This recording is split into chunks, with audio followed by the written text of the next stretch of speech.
सारा देश में एवं निर्वाचन माहौल नेता माने विजय हेबा पई प्रचार प्रसार आरंभ कर दैछन्ति।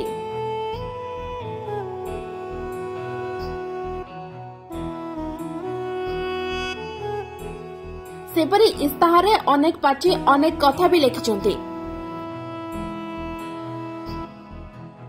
तेबे आंध्र रे सरकार आसिले मद सस्ता हेबो बोली कहिछन्ति पूर्वतन मुख्यमंत्री चंद्रबाबू नायडू।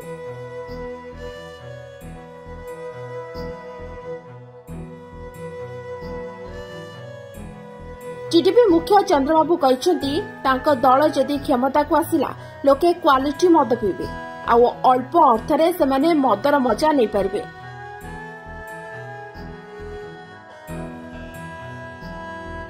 एभली कथा एबे सोशल मीडिया चर्चार केन्द्रबिंदु पालटिछि।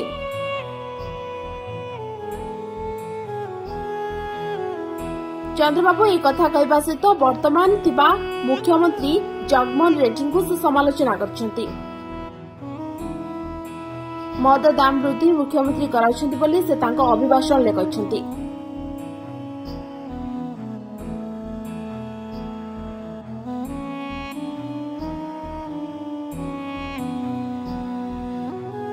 ब्यूरो रिपोर्ट समय लाइव।